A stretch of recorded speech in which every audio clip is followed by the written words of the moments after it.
नमस्कार दोस्तों इस वीडियो में बात करेंगे प्रियंका गांधी की और बात करेंगे कांग्रेस के उस पखंड की जिसमें वो बार बार अपने आप को महिला हितैषी दिखाती है, महिलाओं की सुरक्षा की चिंता करता हुआ दिखाती है, महिलाओं के कल्याण की बात करती है, महिलाओं के उत्पीड़न शोषण के खिलाफ लड़ती हुई दिखाई देती है। लेकिन दोस्तों ये सारा पखंड है, एक तरह का स्वांग है, एक तरह का ड्रामा है। ये बार बार कांग्रेस ने साबित किया है, एक बार फिर साबित कर दिया है। दोस्तों कांग्रेस की एक नेता है अर्चना गौतम। आपको याद होगा यूपी में जब चुनाव हुए थे तो प्रियंका गांधी ने एक कैंपेन चलाया था, लड़की हूँ लड़ सकती हूँ। और उस कैंपेन के पीछे एक विचार था उनका। वो विचार आया था हाथरस में जो कांड हुआ था यूपी में, एक लड़की का उत्पीड़न शोषण और बलात्कार हुआ था। उसको न्याय दिलाने के लिए प्रियंका गांधी, राहुल गांधी सब खड़े हुए थे, वहाँ पर गए थे। एक तरह का वहाँ पे टूरिज्म चल पड़ा था एक बार तो। लेकिन मामला वो बाद में कुछ और निकला। वो लड़की एक दलित लड़की थी, उसको न्याय दिलाने के लिए प्रियंका गांधी वहाँ गई थी। तो दोस्तों उसी विचार को, उसी संघर्ष को याद करते हुए उन्होंने यूपी चुनाव में नारा दिया था, लड़की हूँ लड़ सकती हूँ। वो खुद को बता रही थी मैं लड़की हूँ लेकिन मैं लड़कियों के लिए लड़ सकती हूँ, उनको न्याय दिलाने के लिए, उनको इंसाफ दिलाने के लिए, उनकी सुरक्षा के लिए, उनके उत्पीड़न शोषण के खिलाफ आवाज़ उठाने के लिए। दोस्तों उस कैंपेन की जो पोस्टर गर्ल थी अर्चना गौतम, वो कांग्रेस की नेता हैं। उनके साथ कांग्रेस के नेताओं ने मारपीट की है ज़बरदस्त तरीके से। ना सिर्फ उनको मारा है, उनके पिता को मारा है, उनके ड्राइवर को पीटा गया है। तो ये नारा लगाया जा रहा है कुछ लोगों की तरफ से, लड़की हूँ लड़ सकती हूँ लेकिन कांग्रेस में लड़ूंगी तो पीट सकती हूँ, क्योंकि उनको पीटा गया, क्योंकि वो लड़ रही थी अपने इंसाफ के लिए। जो उनके साथ कांग्रेस में हुआ था, उनके साथ प्रियंका गांधी के पीए संदीप सिंह ने बदसलूकी की थी, बदतमीजी की थी, उनको उल्टा सीधा बोला था और जाति सूचक शब्दों से उनको गालियां दी थी। उन्होंने इसकी शिकायत कांग्रेस में की, प्रियंका गांधी को की। लेकिन दोस्तों क्योंकि लड़की हूँ लड़ सकती हूँ, लेकिन वो बाहर जाके लड़ेगी, वो यूपी में लड़ेगी, वो जाकर मध्य प्रदेश में लड़ेगी, लेकिन कांग्रेस में थोड़ी लड़ सकती है। तो उसको इंसाफ देने की जगह कांग्रेस ने पार्टी से ही बाहर निकाल दिया। दोस्तों ये पहला मामला नहीं है। कांग्रेस में जब किसी महिला के साथ कोई अभद्र व्यवहार होता है, कोई गलत तरीके से बदसलूकी होती है, कुछ उसके साथ शोषण उत्पीड़न होता है उसका, अगर वो आवाज़ उठाती है तो उसको ही पार्टी से बाहर किया जाता है, दूसरे पुरुष नेताओं को बाहर नहीं किया जाता। अभी मध्य प्रदेश में एक कांग्रेस की नेता हैं कल्पना, उनके साथ भी यही हुआ है। उन्होंने अपने ही नेता के खिलाफ शिकायत की तो उनको ही निकाल दिया गया। असम में भी यही हुआ था। वहाँ पे जो कांग्रेस महिला विंग की अध्यक्ष थी, उन्होंने जो कांग्रेस यूथ कांग्रेस है उसके नेता के खिलाफ शिकायत की थी कि वो मेरे साथ बदतमीजी कर रहा है, मेरे के साथ सही व्यवहार नहीं कर रहा है। तो उस महिला के खिलाफ कार्रवाई हुई, उस व्यक्ति के खिलाफ, उस नेता के खिलाफ कार्रवाई नहीं हुई, क्योंकि वो राहुल गांधी का खास था। और वहाँ पे पुरुषों को अधिकार है किसी महिला के साथ कुछ भी करते रहे। तो उस महिला को निकाल कर बाहर कर दिया गया। यही काम अर्चना गौतम के साथ किया गया। संदीप सिंह के खिलाफ कोई कार्रवाई नहीं की गई, अर्चना गौतम को पार्टी से निकाल दिया गया। और दोस्तों अब जो मामला आया है, जो उनकी पिटाई हुई है, वो इसलिए हुई है कि वो कांग्रेस दफ्तर गई थी अपने पिता के साथ, अपने ड्राइवर के साथ। और वो कोई मामूली नेता नहीं है, वो एक फिल्म अभिनेत्री भी हैं। और जो एक कार्यक्रम आता है, रियलिटी शो आता है बिग बॉस, वो उसमें भी गई थी। और वहाँ पर उन्होंने अपने साथियों से लड़ाई की, क्योंकि वो कांग्रेस की बुराई कर रहे थे अपनी पार्टी के लिए। वो उस कार्यक्रम में भी अपने साथियों से भिड़ गई। यानी कि पार्टी की वो एक अच्छी कार्यकर्ता थी, अच्छी नेता थी। इसके अलावा उन्होंने एक खतरों के खिलाड़ी कार्यक्रम में भी हिस्सा लिया और फिल्मों में काम वगैरह किया। तो वो कोई छोटी मोटी नेता नहीं है, छोटी मोटी कार्यकर्ता नहीं है। तो वो गई थी प्रियंका गांधी से मिलने और मल्लिकार्जुन खड़गे से मिलने, क्योंकि वो भी दलित नेता हैं, ये भी दलित नेत्री है। हालांकि कांग्रेस के अध्यक्ष हैं मल्लिकार्जुन खड़गे।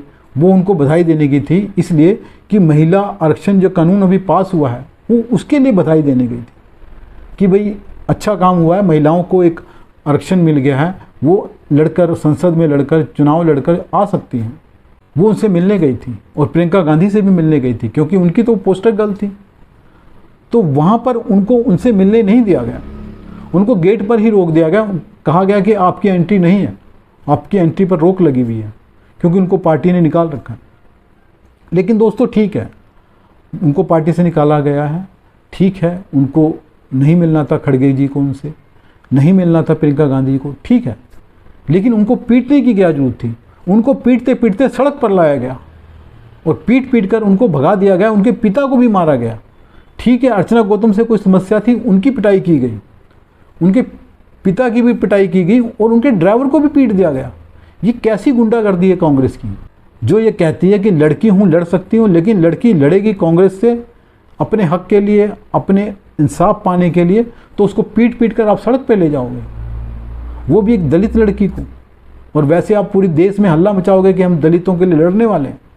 दलितों का आपने 70 साल में क्या हाल किया सबको पता है, उनको क्या दिया, ये कभी बहस का मुद्दा है, कभी बात होगी इस पर। तो आपने एक दलित नेता को पीट पीट कर सड़क पर भेज दिया, उसको वहाँ से भागना पड़ा जान बचा के। वो खुद उसने कहा है कि मैं बड़ी मुश्किल से आई हूँ वहाँ से निकल कर, मुझे ऐसा लगा कि दिन दिहाड़े मेरा रेप कर दिया गया, क्योंकि महिलाओं ने उसको पीटा बुरी तरह से, बाल पकड़कर, धक्के देकर। तो दोस्तों, प्रियंका गांधी से ये सवाल उठता है कि आप अपनी पार्टी में ही अपनी नेता को इंसाफ नहीं दिला पाती हैं, उसकी पिटाई होती है, अगर वो कोई शिकायत करती है तो आप उसको इंसाफ नहीं दिला सकती। अब लड़ने की बात करती हैं, कहती हैं मैं लड़की हूँ, लड़ सकती हूँ, तो अपनी पार्टी में तो लड़ना सीखिए। जब आपकी नेता अपनी पार्टी में नहीं लड़ सकती तो बाहर क्या लड़ेगी? अब महिला हितैषी होने का जो ड्रामा कर रहे हैं, जो स्वांग कर रहे हैं, उसको छोड़ दीजिए। सबसे बड़ी बात यह है कि जो महिला आरक्षण कानून पास हुआ है, जिसको आपकी माताजी सोनिया गांधी कहती हैं कि मेरे मरहूम पति का सपना था, ये राजीव गांधी जी जो इस दुनिया में नहीं है, उनका सपना पूरा हुआ है।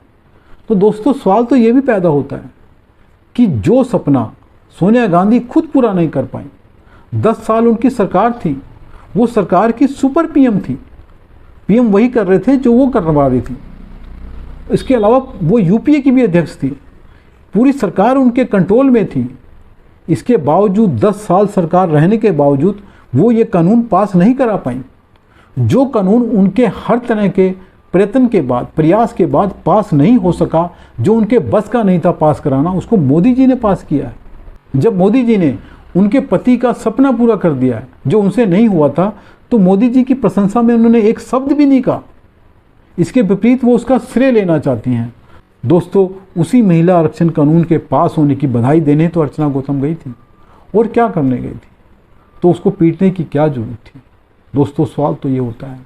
सवाल तो ये भी उठता है कि प्रियंका गांधी हों, राहुल गांधी हों, उनको राजस्थान में जब लड़कियों का रेप होता है, महिलाओं का रेप होता है, तब उनको नहीं दिखता है, हत्या हो जाती है, गैंग रेप होता है, उनको सिर्फ यूपी दिखता है, मध्य प्रदेश दिखता है, छत्तीसगढ़ नहीं दिखता।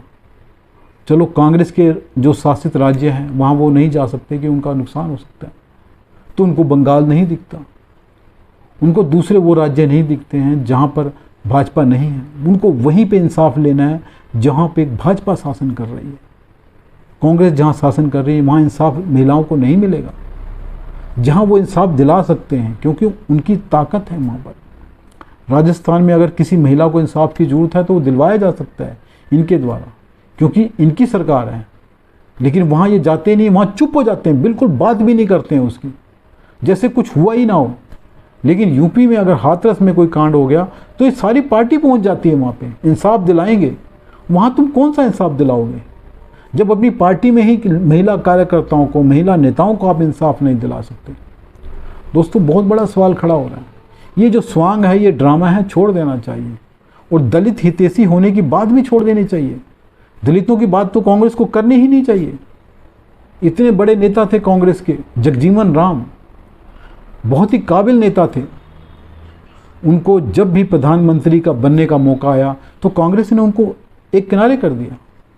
कांग्रेस ने उनको प्रधानमंत्री बनने दिया ही नहीं, क्योंकि वो दलित नेता थे।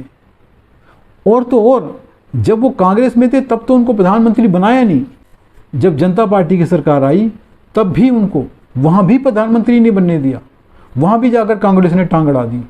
तो दलित हितैषी होने का जो ये कांग्रेस ड्रामा करती है, ये भी बंद कर देना चाहिए।